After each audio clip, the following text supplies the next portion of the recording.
What's up, everybody? Welcome back to my channel, Eccentric Tech TV, where we talk about everything related to cybersecurity and technology.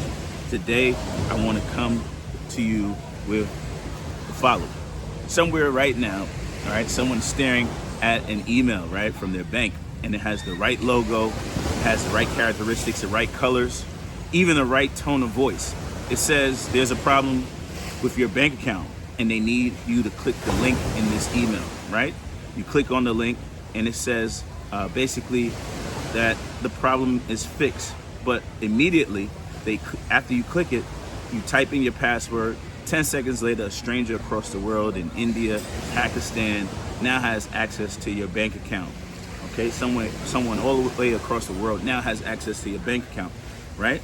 So all it took was 10 seconds for you to not think and click. No malware needed, no hacking skills, no brute force, just a really good fake email. A misconception. Here's what most people believe about phishing. Oh, this will never happen to me. I can spot an obvious, fake email. I can spot a scam, an email scam a mile away, right? Weird font, bad grammar, right? Dear value customer, sounds like maybe perhaps someone in India or in the Middle East, someone who doesn't speak native English, right? Obvious, right? But that version of phishing is basically extinct, right? With the rise of AI and automation, hackers can create realistic deepfake emails, right? Modern phishing doesn't look like a scam anymore. It looks exactly like an email from your bank, okay? It looks like an email from your boss. It looks like an email from your delivery company. It looks like your own IT department at work, right? And the numbers back it up, right? Phishing remains the number one way that attackers break into accounts, or APTs attack other countries, and or bad actors attack companies. So it's linked to a significant share of all data breaches. That's right. Most data breaches are connected back to a phishing email. And some studies show that the majority of people who click a phishing link do it within the first 90 seconds without thinking of receiving this email. They click this email, not because they're careless, not because they're not smart or they're an nincompoop, but because the email was built and engineered and designed on purpose to make them and to make people react this way before they think. So, what is phishing? Phishing, right? P-H-I-S-H-I-N-G. You need to know this if you're studying cybersecurity. You should understand this type of attack, or TTP, technique and procedure. So phishing is a con game. It's a con wearing a digital costume, right? At its core, it's someone impersonating a trusted source, or it's an impersonation attack, right? To trick you into doing something or doing three things: clicking the malicious link, downloading an infected file or malware, or typing in your credentials into a fake login page.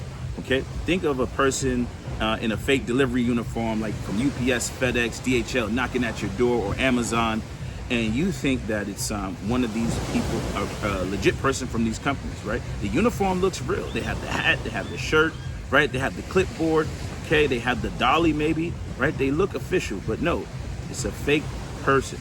But the moment you open the door to your house and you hand over your keys, you just sign for the package, it's over, right? They can get into your house, they can make entry and breach your domain, breach your fort, your house. Same thing when it comes to the digital side of things, okay? Email is the classic delivery method, but phishing has spread everywhere. It's in text messages, which you have Smishing, which people click on links in their text. SMISHING is Smishing, right? Phone calls called vishing.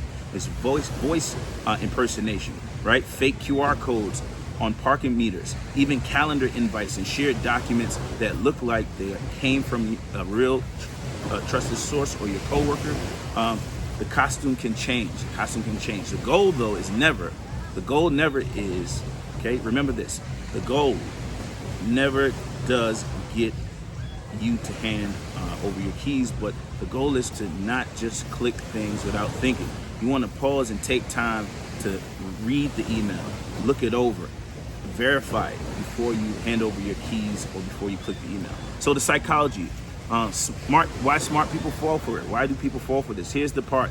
of the video, most videos, right? Here's the part most videos skip, excuse me, right? Phishing doesn't target your intelligence, it targets your emotions, right? It's an emotional attack, right? Every convincing phishing message leans on at least one of 4 levers. Urgency, your account will be suspended in 24 hours or if you don't do something. Fear, unusual sign-in detected from Russia. Authority, an email that looks like it's from the CEO asking for a favor. Or curiosity, you have won an unclaimed prize. You have an unclaimed delivery, right? So the last one, once again, is curiosity. So it has this urgency, ladies and gentlemen, right? There's fear, there's authority, and there's curiosity. Those are the 4 emotional driving factors that cause people to click, right? So attackers know that when your brain is in oh no, act now mode, oh no, act now mode, okay, it stops double checking details. That's the entire trick. Okay, it's not a technology problem, it's a hijacked decision making problem. This is also why executives and business professionals get hit constantly through spear phishing. The busier and more important you are, the less time you spend scrutinizing a link before clicking it. Attackers know this. There's even a name for this type of phishing aimed at executives. That's called whaling or spear phishing. Okay.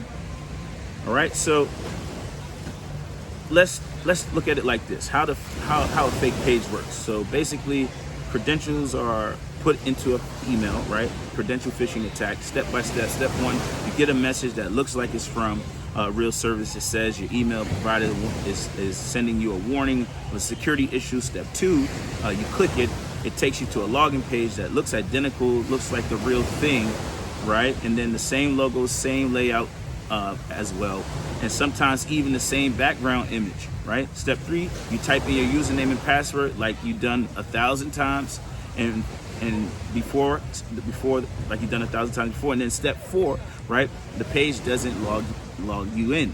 It simply records what you typed and forwards it straight to the attacker, right? You might even get bounced to a real site afterwards, so it feels like nothing happened or nothing went wrong, but you can't tell, right? By the time anything looks off, the attacker has already has your password and your username and your credentials. If you reuse that password anywhere else, they may have a lot more access, more than that one account, right? So you can check out my video on proper MFA and passwords, strong password credentials, so that are robust and resilient. Okay, so the giveaway is almost always the frame, the actual web address bar. You can check in the web address bar. If it doesn't have HTTPS, you can look and you see that it's not secure. Don't type in anything. Okay, so how do you protect yourself? So here's what you can actually do. Okay, and none of it requires you being a tech expert. First, slow down.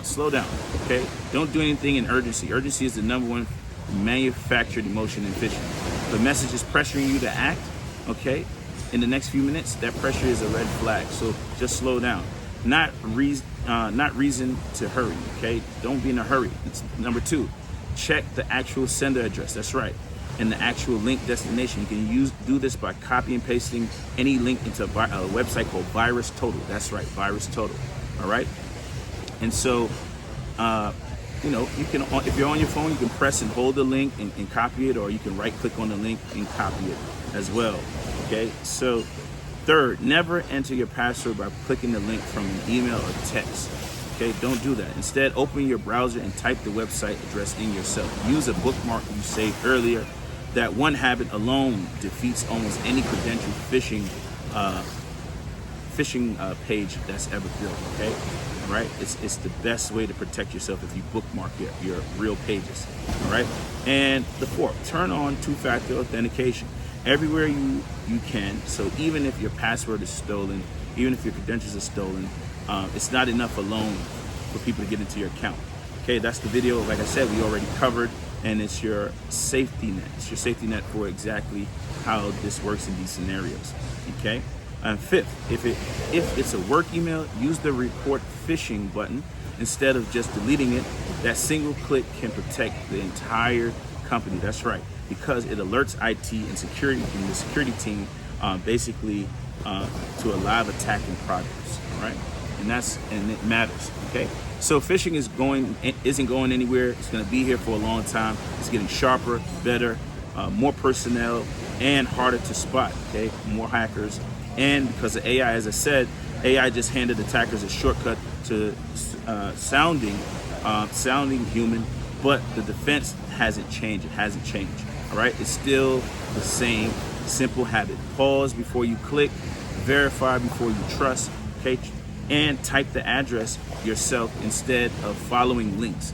Okay, the strongest firewall in your entire security setup is a few extra seconds of suspicion before you act. Okay, so just to recap, let's lock it in.